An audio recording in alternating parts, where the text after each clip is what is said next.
अस्सलामुअलैकुम, आप देख रहे हैं लाहौर न्यूज़। मैं हूँ इरम नाज और मैं हूँ हमजा मुमताज़। हेडलाइंस आपने मुलाहजा कर ली। बुलेटिन का बाकायदा आगाज़ करें और सबसे पहले आपको बताएं कि लहू वतन के शहीदों का रंग लाया है, उछल रहा है ज़माने में नाम आज़ादी। 23 मार्च अहद वफा की तजदीद का दिन। यौम पाकिस्तान के मौका पर 21 तोपों की सलामी से दिन का आगाज़। सूबाई दारुल हुकूमत की महफूज शहीद गैरिसन में 21 तोपों की सलामी दी गई। पाक फौज के चाको चौबंद दस्ते ने तोपों की सलामी दी। फ़िज़ा अल्लाहु अकबर और पाकिस्तान जिंदाबाद के नारों से गूंजती रही। मुल्क की सलामती और सरबुलंदी के लिए दुआएं भी मांगी गईं। यौम पाकिस्तान के मौका पर सदर मुमलिकत, वज़ीर आज़म, वज़ीर ख़ारिजा, वज़ीर दाखिला समेत सियासी और अस्करी क़यादत की मुबारकबाद। हिम्मत और जुर्रत की लाजवाल दास्तान। 23 मार्च यौम पाकिस्तान। सूबाई दारुल हुकूमत के महफूज शहीद गैरिसन में यौम पाकिस्तान की पुरवकार तकरीब का आगाज तलावत कुरान पाक से किया गया। पाक फौज के चाको चौबंद दस्ते ने दिन का आगाज 21 तोपों की सलामी से किया।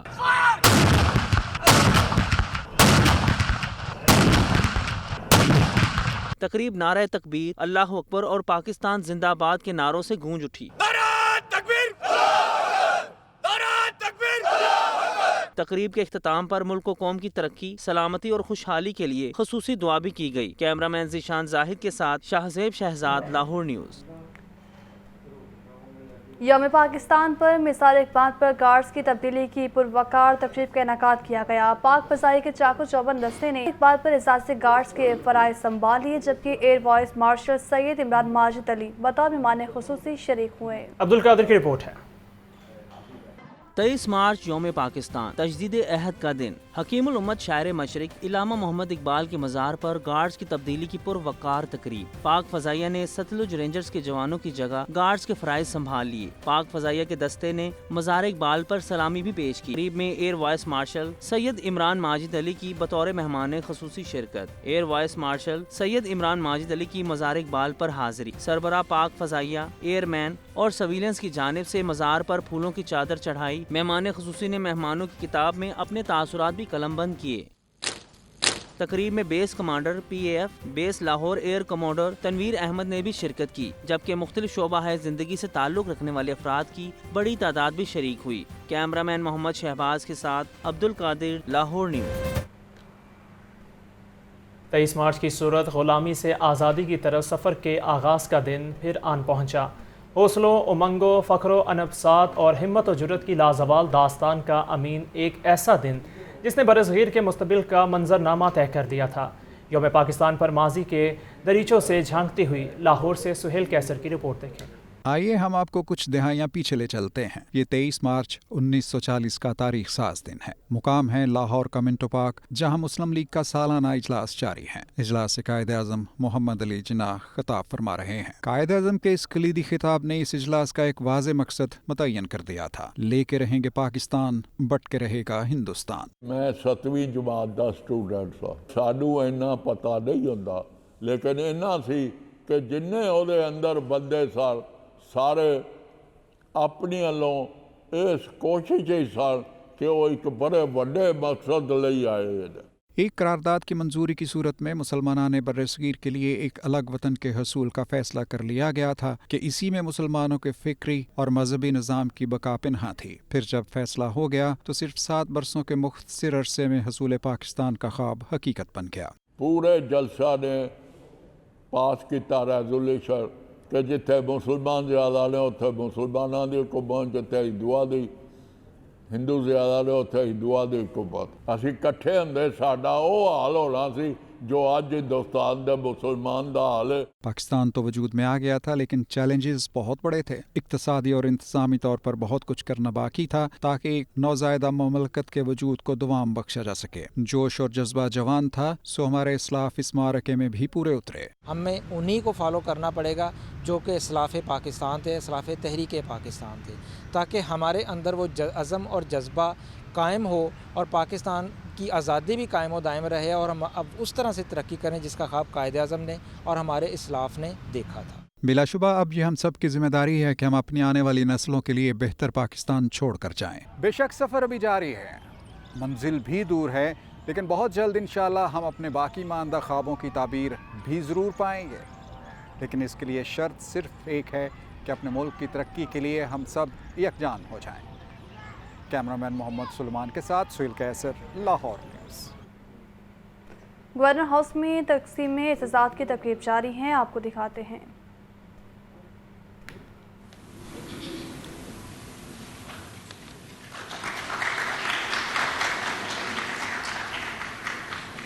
जनाब तकीर अहमद नासिर,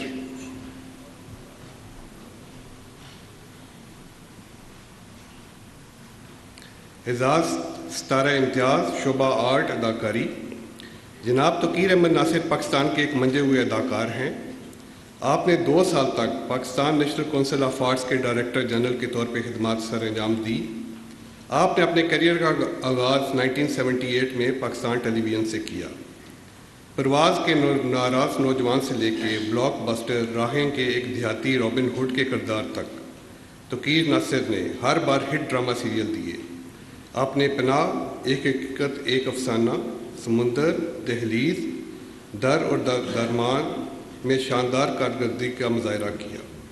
अदाकारी के शोबे में आपकी ग्रां कदर खिदमात के इतराफ़ में सदर इस्लामी जमहूरिया पाकिस्तान ने जनाब तकीर अहमद नासिर को सितारा इम्तियाज़ का एजाज़ अता किया।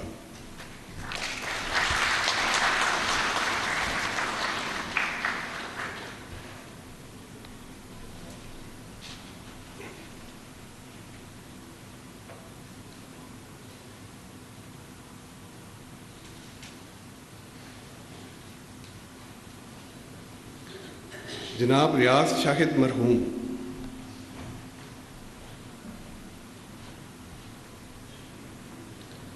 एजाज़ सितारा इम्तियाज़ बाद अज़ वफ़ात शोबा फ़न फ़िल्म डायरेक्टर और राइटर। जनाब रियाज शाहिद मरहूम 1927 में कोयटा में पैदा हुए। आपने इस्लामिया कॉलेज लाहौर से अपनी तालीम हासिल की। आपने अपने तहरीरी कैरियर का आगाज़ चटान से किया और बाद में फैज़ अहमद फैज़ की निगरानी में अखबार लेलो नहार से मुंसलिक हुए। आप एक मशहूर पाकिस्तानी फ़िल्म साज, मुसन्निफ़ और सहाफ़ी थे। क्लर्क, ससुराल और खामोश रहो जैसी फ़िल्मों में आपने गुर्बत और माजूरी जैसे मुश्किलात के बारे में मुआशरे के मौमी रवैये पर रोशनी डाली। आप अपने दौर के एक बेहतरीन हदायतकार थे और हमारी फ़िल्म इंडस्ट्री के एक अहम सतून थे। फ़िल्म डायरेक्टर राइटर के शोबे में आपकी ग्रां कदर खिदमात की इतराफ़ में सदर इस्लामी जमहूरिया पाकिस्तान ने जनाब रियाज शाहिद मरहूम को बाद अज़ वफ़ात सितारा इम्तियाज़ का एजाज़ अता किया। जनाब रियाज शाहिद मरहूम का एजाज़ आपके बेटे जनाब शान शाहिद वसूल करेंगे।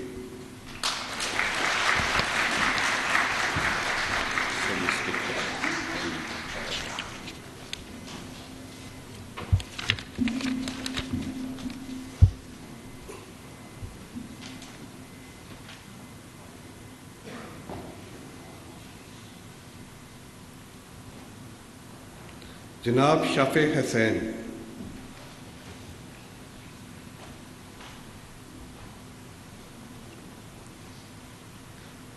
एजाज़ सितारा इम्तियाज़ शोबा खेल कबड्डी।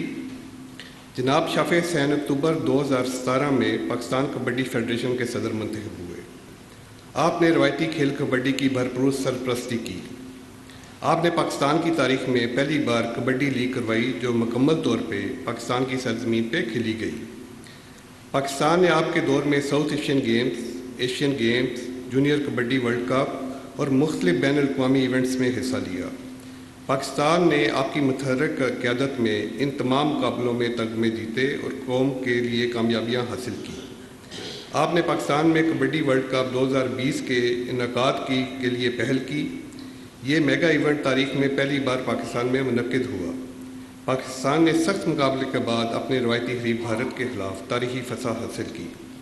दुनिया भर के नाजरीन ने एक बड़ी तादाद से इस कबड्डी वर्ल्ड कप को इलेक्ट्रॉनिक मीडिया पर बराह रास्त देखा। कबड्डी के शोबे में आपकी ग्रां कदर खिदमात के इतराफ़ में सदर इस्लामी जमहूरिया पाकिस्तान ने चौधरी शाफे हुसैन को सितारा इम्तियाज़ का एजाज़ अता किया है।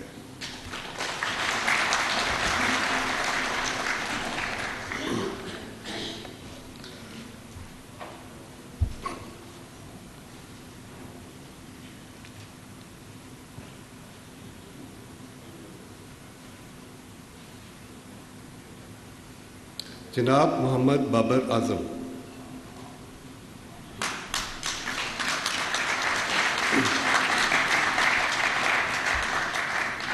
एजाज़ सितारा इम्तियाज़ शोबा खेल क्रिकेट।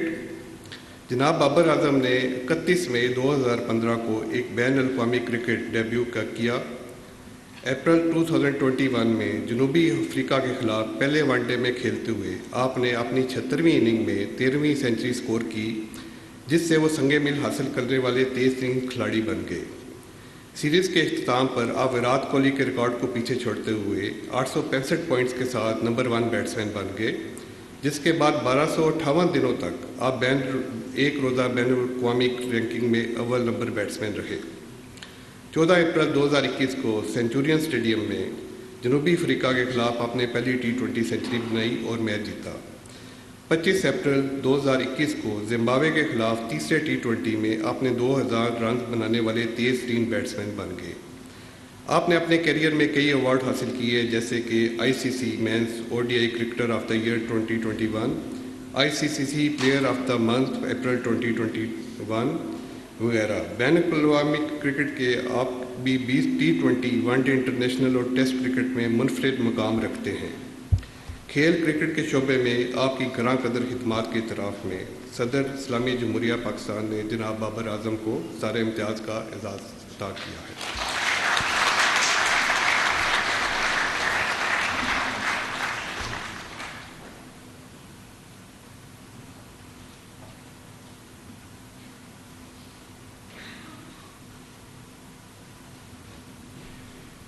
जनाब अताउर रहमान मरहूम।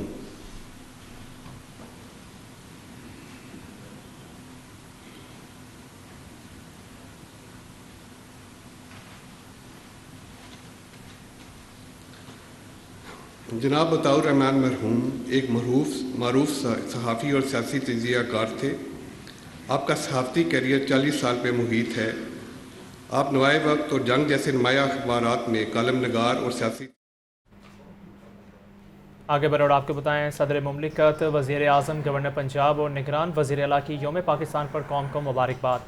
पाकिस्तान को मजबूत, खुशहाल और नाकाबिल तस्खीर बनाने के अज़्म का इजहार किया। ये रिपोर्ट देखें।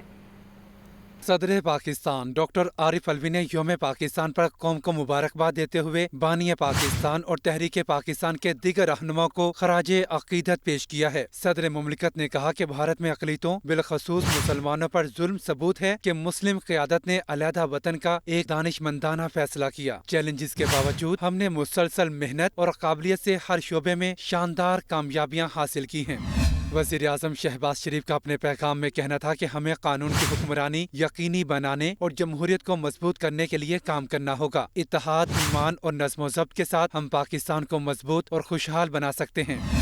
गवर्नर पंजाब अलीकुर रहमान ने यौम पाकिस्तान पर खुसूसी पैगाम में कहा कि कायदे आज़म और अल्लामा इकबाल के फरमोदात की रोशनी में कौमी मकासद के हुसूल के लिए हर मुमकिन कोशिश की जाए। आज पाकिस्तान से गैर मुतज़लज़िल मोहब्बत और वफा करने के अहद की तजदीद का दिन है।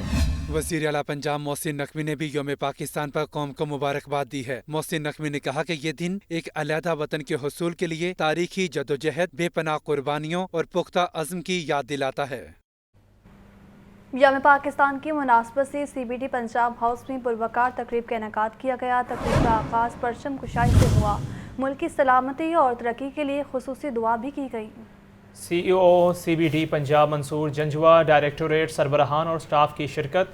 COO अथॉरिटी मंसूर जंजवा कहते हैं 23 मार्च हमारी मुल्की तारीख का एक अहम दिन है। एक अथॉरिटी के तौर पर CBD पंजाब का पंजाब और पाकिस्तान की तरक्की में अहम किरदार है। इसी पर मज़ीद तफसीलात जानते हैं ज़ैनुल आबिदीन से। जी ज़ैन। पाकिस्तान आज मुल्क भर में जोशो खरोश से मनाया जा रहा है, तो इस दिन की मुनासबत से CBD पंजाब हाउस में पुरवकार तकरीब का इनेकाद किया गया। तकरीब का आगाज़ परचम कुशाई से हुआ। तकरीब में CBD पंजाब के COO brigadier retired Mansoor Janjua, directorate सरबराहान और CBD पंजाब के स्टाफ मेंबरान ने शिरकत की। इस मौका पर COO authority brigadier retired Mansoor Janjua ने अपने खिताब में कहा कि आज का दिन हमारी मुल्की तारीख का एक अहम दिन है और एक अथॉरिटी के तौर पर CBD पंजाब और पाकिस्तान की तरक्की में अहम किरदार अदा कर रही है। इस मौका पर COO अथॉरिटी का कहना था कि हम सुबह पंजाब में इंफ्रास्ट्रक्चर डेवलपमेंट को फ़रोग देकर मुल्क की मजमूई तरक्की में अपना हिस्सा डालकर अपने मुल्क की तरक्की में मुआवनत के लिए पुरअज़्म हैं। बहुत शुक्रिया ज़ैन। आगे बढ़े और आपको बताएं, इलेक्शन कमीशन का पंजाब में इंतखाबात मुलतवी करने का मामला। तहरीक इंसाफ आज प्रेस कॉन्फ्रेंस करेगी। PTI की क़यादत आइंदा के लाएअमल का भी ऐलान करेगी। इसी पर बात कर लेते हैं लियाकत अली से। लियाकत से भी बात करेंगे। आपको बता रहे हैं कि इलेक्शन कमीशन का पंजाब में इंतखाबात मुलतवी करने का मामला है। तहरीक इंसाफ आज प्रेस कॉन्फ्रेंस करेगी और PTI की क़यादत आइंदा के लाहे अमल का भी ऐलान करेगी। आपको बता रहे हैं कि तहरीक इंसाफ आज प्रेस कॉन्फ्रेंस करेगी और आइंदा के लाहे अमल का भी ऐलान किया जाएगा। और आपको बता रहे हैं कि तहरीक इंसाफ की जानिब से आज बाकायदा तौर पर प्रेस कॉन्फ्रेंस की जाएगी। इस कॉन्फ्रेंस का मकसद आइंदा के लाहे अमल का ऐलान है। पंजाब में आम इंतखाबात मुलतवी करने का मामला है। अजहर सदीक एडवोकेट ने फैसला वापस लेने के लिए इलेक्शन कमीशन को मरासला लिख दिया है। मरासले में लिखा गया है कि इंतखाबात मुलतवी कराना आइन और इलेक्शन एक्ट की खिलाफ वर्जी है। इलेक्शन कमीशन 23 अप्रैल को ही इलेक्शन कराने के लिए इंतजाम करे। इसी पर बात करेंगे। मोहम्मद अशफाक हमारे साथ मौजूद हैं। जी अशफाक, क्या तफसीलात हैं इस हवाले से? जी बिल्कुल, कानूनी माहिर अजहर सदीक एडवोकेट की जानिब से इलेक्शन कमीशन ऑफ पाकिस्तान को एक मरासला भिजवाया गया है और उस मरासले में ये कहा गया है कि जो इलेक्शन कमीशन ने पंजाब में इलेक्शन का शेड्यूल वापस लिया है वो गैर कानूनी, गैर आईनी है और तौहीन अदालत के मुतरादिफ है। सुप्रीम कोर्ट ने हुक्म दिया था कि इस हवाले से इलेक्शन बर वक्त होंगे और उसके बाद इलेक्शन कमीशन ने शेड्यूल जारी किया। अजहर सदीक एडवोकेट ने मरासले में ये लिखा कि इलेक्शन कमीशन का ये इकदाम आइन और कानून के खिलाफ है, इसलिए फौरी तौर पर इस शेड्यूल को वापस लेने का फैसला खत्म किया जाए और अगर ऐसा नहीं किया जाता तो फिर आला अदालतों से रजू किया जाएगा। ठीक है, बहुत शुक्रिया अशफाक। इमरान खान आज ज़मान पार्क में पार्टी के सीनियर रहनुमाओं से मुलाकातें करेंगे। चेयरमैन PTI इलेक्शन कमीशन के फैसले पर पार्टी रहनुमाओं से मुशावरत करेंगे। आइंदा का लाएअमल मीनार पाकिस्तान पर जलसे के हवाले से पार्टी रहनुमाओं को हिदायत देंगे। आपको अहम खबर से आगाह कर रहे हैं कि इमरान खान आज ज़मान पार्क में पार्टी के सीनियर रहनुमाओं से मुलाकातें करेंगे। अहम मुलाकातें की जा रही हैं। चेयरमैन PTI इलेक्शन कमीशन के फैसले पर पार्टी रहनुमाओं से इस मुलाकात में मुशावरत भी करेंगे, जबकि आइंदा के लाहे अमल मीनार पाकिस्तान पर जलसे के हवाले से पार्टी रहनुमाओं को हिदायत भी दी जाएंगी। मौसम के बारे में खबर यह है कि मुख्तलिफ इलाकों में बूंदाबांदी से मौसम खुशगवार हो गया है। बादलों और सूरज के दरमियान आंख मचौली का सिलसिला भी जारी है, तो वहीं ठंडी हवा चलने से सर्दी का एहसास भी बढ़ गया है। महकमा मौसमियात की हफ्ते के रोज़ तक वक्फे से बारिशों की पेशगोई है। इस पर बात करेंगे सामिया सईद से। जी सामिया, बताइएगा। हल्की बूंदाबांदी जिसने सर्दी की जो शिद्दत है उसमें इजाफा कर दिया। अभी भी अगर देखा जाए तो सुबह हल्की जो है वो हल्की बूंदाबांदी हुई है और इस वक्त जो मौसम है वो कुछ इस तरह का हुआ है कि जो सूरज है वो पूरी आबोताब के साथ चमक रहा है और साथ साथ जो है वो ठंडी ठंडी हवा भी चल रही है। तो सर्दी की जो शिद्दत है वो इस वक्त भी महसूस की जा सकती है। महकमे मौसमियात की जानिब से यही कहा जा रहा है कि जो 25 मार्च तक जो है वो बारिशों का जो सिलसिला है वो इसी तरीके से ही जारी रहेगा। लाहौर में जो है वो कहीं हल्की तो कहीं तेज़ बारिशों का सिलसिला जो है वो जारी रहेगा। अगर बात की जाए दर्जा हरारत के हवाले से तो आज कम से कम जो दर्जा हरारत है वो 16 डिग्री सेंटीग्रेड, जबकि ज़्यादा से ज़्यादा दर्जा हरारत जो है वो 27 डिग्री सेंटीग्रेड तक जाने का इम्कान है। इसी तरह अगर बात की जाए फ़िज़ाई आलूदगी की तो आज लाहौर शहर जो है वो फ़िज़ाई आलूदगी की फहरिस्त में पहले नंबर पर है। शहर का ओस्ट एयर क्वालिटी इंडेक्स 222 रिकॉर्ड किया गया है। अगर शहर के मुख्तलिफ इलाकों की बात की जाए तो जोहर टाउन का 223 रिकॉर्ड किया गया है। इसी तरह गुलबर्ग 3 का जो है 174 रिकॉर्ड किया गया है। जहां हमें दर्जा हरारत में कमी देखने को नज़र आई है, वहीं हमें ये भी देखने को नज़र आया कि फ़िज़ाई आलूदगी जो है उसमें इजाफा हो गया है। अगर इसी तरह बात की जाए हवा में नमी के तनासुब की तो आज वो 72% रिकॉर्ड किया गया है। बस आज यही देखा जाएगा कि सारा दिन जो है वो मौसम इसी तरीके से ही खुशगवार रहेगा। बादलों और सूरज की जो है आंख मचोली जारी रहेगी। इस वक्त भी जो है मतलब जुज़वी तौर पर अबर आलूद है और महकमे मौसमियात की जानिब से यही कहा जा रहा है कि बारिश जो है वो किसी भी लम्हे बरस सकती है और बारिशों का जो सिलसिला है ये 25 मार्च तक जो है वो यूं ही बरकरार रहेगा। ठीक है, बहुत शुक्रिया सामिया। Welcome back. आपको बताएं कि रमज़ान मुबारक के आगाज़ के साथ ही महंगाई का तूफ़ान इफ्तारी का लाजमी जो समझी जाने वाली आइटम खजूर की कीमतों को पड़ लग गए हैं। गुज़श्ता साल 200 रुपये किलो मिलने वाली खजूर 500 रुपये तक फ़रोख्त होने लगी है। इसी पर बात करेंगे हमारे नुमाइंदा ज़ैन अली से। जी ज़ैन अली, बताइएगा।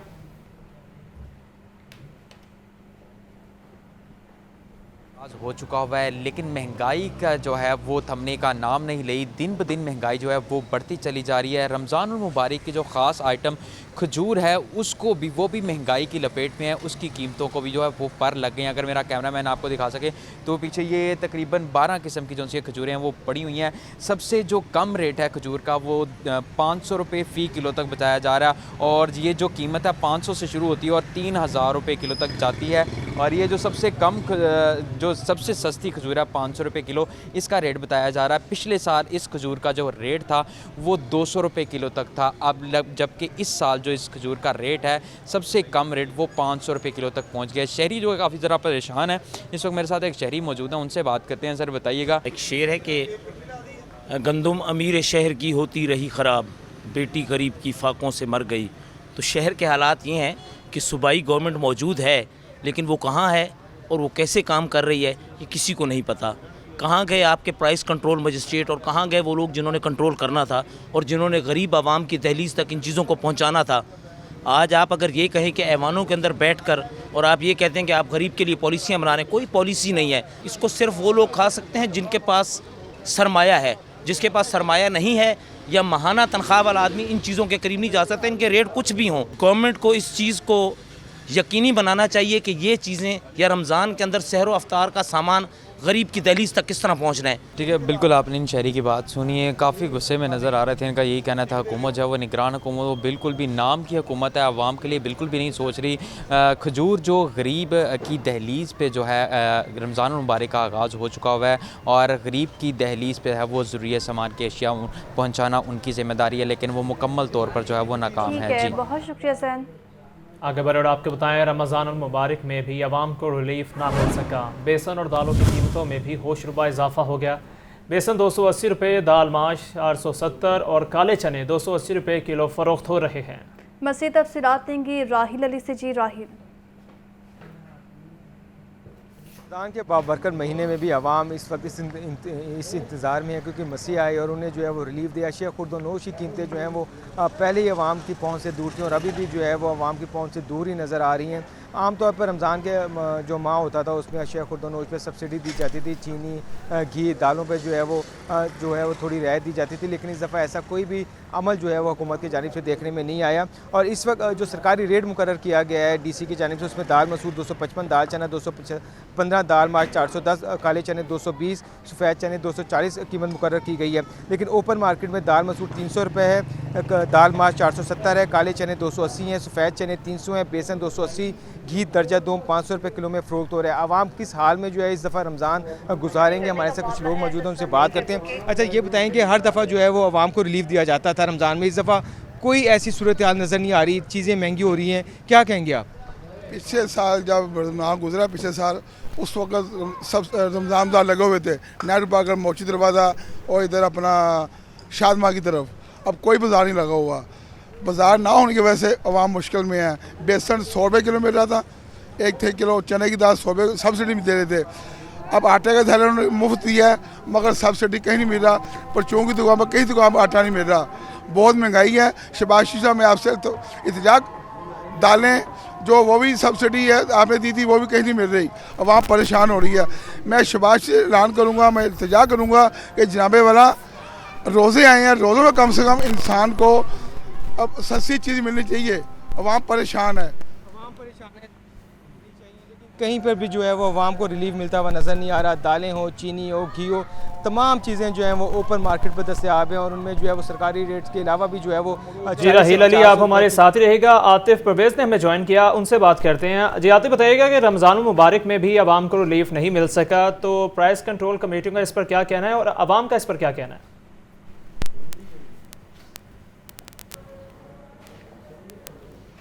जी बिल्कुल, इस वक्त हम मौजूद हैं रेलवे हेडक्वार्टर यूटिलिटी स्टोर के बाहर और यहाँ पर भी आटे के हसूल के लिए और सस्ती अशिया की ख़रीदारी के लिए, सब्सिडाइज अशिया की ख़रीदारी के लिए शहरियों की बड़ी तादाद मौजूद है। एक तरफ लाइन लगी हुई है मुफ्त आटे के लिए, तो वहाँ पर उस लाइन में 600-700 बंदा जो है वो खड़ा है और यूटिलिटी स्टोर के बाहर भी जो सब्सिडाइज अशिया के लिए ख़रीदारी के लिए लोग जो है वो मौजूद है। कैमरामैन उमैर दिखाएंगे किस तरीके से यहाँ पर लोग जो हैं वो लाइनों में मौजूद हैं, मर्द और ख़वातीन मौजूद हैं और जो ज़्यादातर यहाँ पर शहरी आ रहे हैं वो आटे के हसूल के लिए आ रहे हैं, क्योंकि यूटिलिटी स्टोर पर जो आम शहरियों को भी शनाख्ती कार्ड दिखाकर 650 रुपये का 10 किलो का थैला मिल रहा है, तो उसके लिए यहाँ पर लाइनें लगी हुई हैं। और अंदर जाते हैं तो अंदर भी कुछ शराइत जो हैं वो रखी गई हैं कि कुछ ना कुछ सामान ख़रीदना होगा, उसके बगैर जो है वो आटा नहीं मिलेगा। तो हमारे साथ कुछ शहरी मौजूद हैं, इनसे बात करते हैं। बताइएगा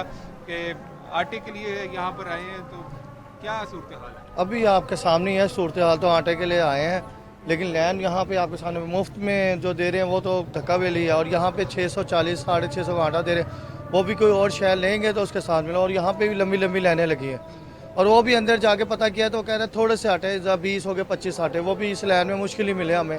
लाइन में खड़े हैं, हम किस्मत आजमा रहे हैं, हो सकता है मिले या हो सकता है हम भी धक्के खा के चले जाएं। किस्मत आजमाने आए हैं कि जिस तरीके से यहाँ पर सप्लाई आई है उसके मुताबिक ही मिलेगा। आप बताइएगा क्या कहेंगे? देखें, वज़ीर आज़म साहब का जो है ना बहुत बेहतरीन इक़दाम है आटे की तरफ से, फ्री आटे की, लेकिन मेरा यही इशू है कि पूरी आवाम जो है हमारी कम आमदनी की वजह से जो है ये लाइनों में लगी हुई है, लेकिन जब आगे जाते हैं तो हमें ये कहा जाता है कि ना आप अहल हैं, तो हम कम आमदनी वाले भी लोग हैं। और दूसरा ये इशू है कि हमें जो है आटा भी नहीं मिल रहा और कहा जाता है कि हम नाअहल हैं। मेरी यानी जो लोग रजिस्ट्रेशन है उनको दिया जा रहा है, तो हमारा क्या कसूर है? हम भी पाकिस्तानी शहरी हैं, लिहाजा मेरी अपील है वज़ीर आज़म साहब से कि हमें भी ये फ्री आटे को जो है ना वो दिया जाए। बिल्कुल, ये कहते हैं कि फ्री आटा भी दिया जाए। और दूसरी तरफ जो यूटिलिटी स्टोर के बाहर जो लाइनें लगी हुई हैं, और जो हमारी यूटिलिटी स्टोर के अंदर इंतजामिया है, अमले से बात हुई, उनका कहना है कि रोज़ाना 100 से 150 के करीब जो थैले 10 किलो के आते हैं, लेकिन यहाँ पर जो लाइन लगी हुई है। ये भी बताएगा कि एप्लीकेशन जो मुनक्किद की गई थी इस हवाले से उसमें टेक्निकल फॉल्ट था, उस बार बताइएगा क्या वो बहाल हो गई है?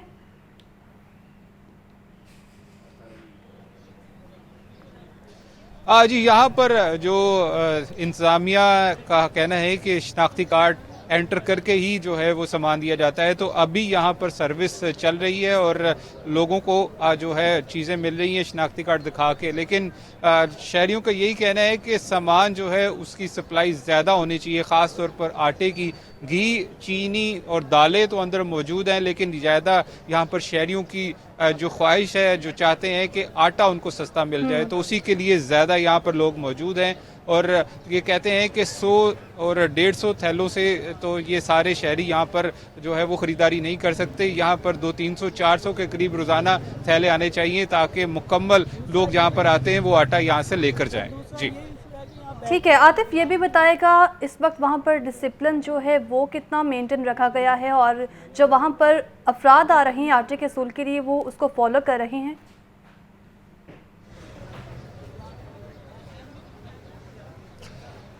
डिसिप्लिन की बात की जाए तो यहाँ पर जो यूटिलिटी स्टोर के अंदर ही अमला मौजूद है, और जो मुफ्त आटा फराम कर रहे हैं वहाँ पर अमला मौजूद है, लेकिन शहरियों की जानिब से ये शिकायत मौसूल हो रही हैं कि उनसे बदतमीज़ी की जा रही है। और ख़ास तौर पर जो फ्री लाइन लगी है आटे की, वहाँ पर जो शहरी मौजूद थे उन्होंने ज़्यादा इस हवाले से शिकायतें की हैं कि उनसे बदतमीज़ी की जाती है, लाइनों से निकाल दिया जाता है और अच्छे तरीके से जो है उनसे बर्ताव नहीं किया जा रहा। और वज़ीर आला पंजाब और इसके साथ साथ वज़ीर आज़म से भी उन्होंने ये अपील किया है कि अमले को जो है वो शहरियों से अच्छे तरीके से पेश आना चाहिए। और जो यहाँ पर जितनी तादाद में लोग मौजूद हैं, कई लोग जो है उनकी रजिस्ट्रेशन नहीं हुई, उनकी 1.5 घंटे के बाद बारी आती है, तो वो जब काउंटर पे पहुंचते हैं तो उनसे बदतमीज़ी की जाती है।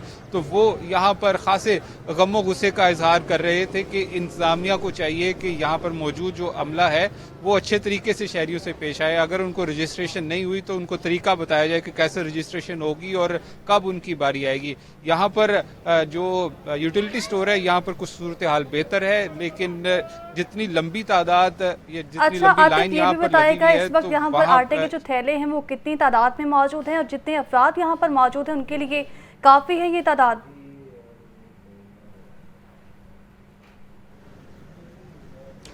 जी, ये सबसे बड़ा मसला है कि जो यहाँ पर सप्लाई आई है यूटिलिटी स्टोर्स को वो 100 से 150 के दरमियान है, और जो यहाँ पर शहरी मौजूद हैं उनकी तादाद जो है वो 300 के करीब है।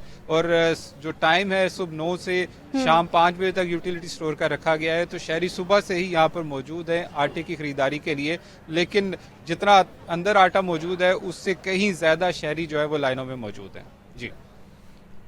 जी ठीक हो गया। राहील अली भी हमें अपडेट कर रहे थे और इसके साथ साथ आपने भी हमें अपडेट किया। जाहिद, बहुत शुक्रिया आपका।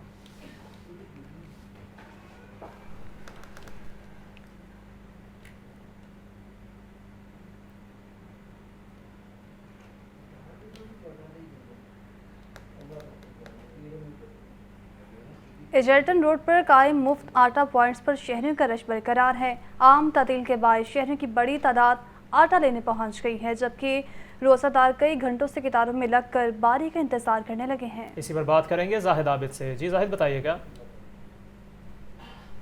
जी बिल्कुल, हुकूमत पंजाब की जानिब से मुफ्त आटा स्कीम जारी है, जिसके लिए मुख्तलिफ पॉइंट्स पर मुफ्त आटा फराम करने के इंतजाम किए गए हैं, लेकिन इसका जो प्रोसेस इख्तियार किया जा रहा है वो इतना पेचीदा है जिसकी वजह से लोगों को मुश्किलात का सामना करना पड़ रहा है। इस वक्त भी एक आटा पॉइंट पर हम मौजूद हैं, यहाँ पर हमें लोगों की लंबी लाइनें लगी नज़र आ रही हैं। ज़्यादातर लोगों के मसले मसाइल ये हैं कि किसी का मैसेज तस्दीकी अभी तक नहीं पहुँचा, किसी को अभी तक वो तारीख़ नहीं बताई जा रही कि उसे किस दिन आना है यहाँ पर आटा लेने के लिए, इसलिए लोगों को बार बार चक्कर लगाना पड़ रहे हैं। यहाँ पर एक दोस्त साहब मौजूद हैं, ज़रा इनसे बात करते हैं। आप यहाँ आटा लेने आए हैं तो क्या सूरत हाल मिल गया? जो वालदा को मिलना को कह रहे हैं 4 दिन बाद मिल, वो सेंड भी हो गया, लेकिन लेडीज वाले ने पता नहीं क्या करना, 4 दिन बाद आना। इधर से यहाँ तो मैसेज हो गया, सारा कुछ हो गया, टोकन नहीं दे रहे। एक और दोस्त भी यहाँ पर मौजूद हैं, इनका भी एक मसला है। आप यहाँ पे आटा लेने आए तो क्या कह रहे हैं आप? वो कह रहे हैं कि आटा आपको नहीं मिलेगा, वाला साहब ले गया, वो बुढ़े बंदे वो नहीं आ सकते थे, लिहाजा हूँ आया आटा आया तो नहीं दे रहे, कहते उन्होंने लिया तो बीमार है तो किस तरह लैके उन्होंने आइए हूँ हैं, रश बहुत है तो बजुर्ग बंदे ने तो नहीं दे रहे, उन्होंने क्या कहता फलाने को जा तो ढींगले को जा, उधर जा कहता उधर को जा, कहता उधर को जा, तो फायदा या तो नहीं आया तो फिर तो चलो ठीक है, कि नहीं आया तो चले जाने, हूँ आया तो नहीं दे रहे, इनका की मकसद है। जी बिल्कुल इसी किस्म की सूरत हाल है। यहाँ पर ये रश देख सकते हैं आपके, अभी तक इसी तरह रश मौजूद है। यहाँ पर ख़वातीन मर्द लाइनों में लगे हुए हैं और आटे के हसूल का इंतज़ार कर रहे हैं कि आटा उन्हें यहाँ पर दस्तयाब हो सके।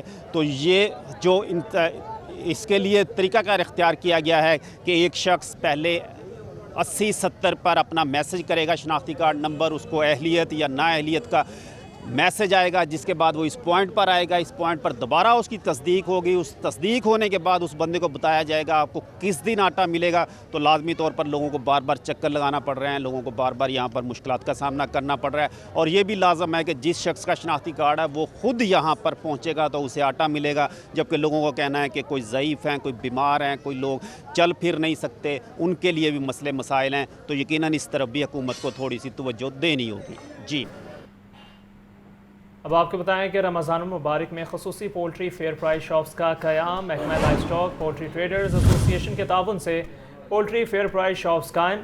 फेयर प्राइस शॉप्स पर मुर्गी का गोश्त मार्केट से 15 रुपये किलो सस्ता मिलेगा। टोल इंटर मार्केट में 104 दुकानों को फेयर प्राइस शॉप्स डिक्लेयर किया गया है। इसी पर बात कर लेते हैं शबीर हैदर से। जी शबीर।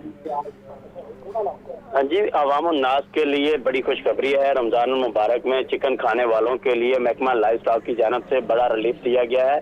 महकमा लाइव स्टॉक और पोल्ट्री ट्रेडर्स एसोसिएशन की खसूसी जो कॉवेज से पोल्ट्री फेयर प्राइस शॉप्स का क़याम अमल में लाया गया है। फेयर प्राइस शॉप्स पर मुर्गी का गोश्त आम मार्केट से 15 रुपये फी किलो सस्ता मिलेगा। इस हवाले से secretary livestock Masood Anwar ने कहा कि लाहौर के टोलेंटन मार्केट में 104 दुकानों को फेयर प्राइस शॉप्स डिक्लेयर किया गया है, जबकि लाहौर में पहुंच की सतह पर 30 पोल्ट्री फेयर प्राइस शॉप्स कायम की गई हैं। इसी के साथ लाहौर के मॉडल बाजारों में जो है 20 फेयर प्राइस शॉप्स कायम की गई हैं। और इस हवाले से उनका ये भी कहना है कि सूबा भर के 27 शहरों में से हर शहर में 15 फेयर प्राइस शॉप्स पर चिकन सस्ता मिलेगा। और पोल्ट्री ट्रेडर्स एसोसिएशन के तावन का ये उनका कहना है कि खैर मुकदम करते हैं और इसके साथ साथ अवाम नास माह मुकद्दस में चिकन की खरीदारी पर बचत की सहूलत से फायदा उठाएं। जी बहुत शुक्रिया शबीर हैदर इस तफसील का। आपको अपडेट कर रहे हैं कि रमज़ान मुबारक में खसूसी पोल्ट्री फेयर प्राइस शॉप्स का क़याम किया गया है। महकमा live stock poultry traders association के ताउन से पोल्ट्री फेयर प्राइस शॉप्स कायम की गई हैं। फेयर प्राइस शॉप्स पर मुर्गी का गोश्त मार्केट से 15 रुपये किलो सस्ता मिलेगा, जबकि टॉलिंटन मार्केट में 104 दुकानों को फेयर प्राइस शॉप्स डिक्लेयर किया गया है। आपको बताएं कि नौ मुंतखब 88 मर्द और ख़वातीन उस्ताद की तैनाती के अहकाम जारी किए गए हैं। महकमा हायर एजुकेशन ने तकरीरी के ऑर्डर जारी कर दिए हैं। शोबे सियासियात के 47 और फ़ारसी के 8 जबकि लाइब्रेरी साइंस के 9 मर्द उस्ताद शामिल हैं, तो वहीं शोबे जर्नलिज्म की 24 ख़वातीन उस्ताद भी इसका हिस्सा हैं। इसी पर बात करेंगे आतिफ परवेज से। जी आतिफ, क्या तफसीलात है सवाल? हायर एजुकेशन की जानिब से 88 मर्द और ख़वातीन लेक्चरर्स की तैनाती के अहकाम जारी कर दिए गए हैं। ये पंजाब पब्लिक सर्विस कमीशन से जो है सिलेक्ट हुए थे और उसके बाद हायर एजुकेशन डिपार्टमेंट को इनकी तैनाती की सिफारिश की हुई थी, लेकिन इलेक्शन कमीशन की जो पाबंदी थी उसके बाद ये तैनातियाँ अल्तवा की शिकार थी और जैसी अब इजाज़त मिली है तो ये तैनाती के जो है नोटिफिकेशन जारी कर दिए गए। सियासियात के 47 मर्द, शोबा फारसी के 8 मर्द, शोबा लाइब्रेरी साइंसेस के 9 मर्द और शोबा जर्नलिज्म की 24 ख़वातीन जो है इन तकरीरियों में शामिल हैं और बजरिया मेल मुतलका मर्द ख़वातीन कॉलेजेस के जो प्रिंसिपल हैं उनको ये मरासला या तकरीरी नामे जो है वो जारी कर दिए गए हैं। तमाम मर्द और ख़वातीन लेक्चर्स को कहा गया है कि वो 15 अयाम के अंदर जो है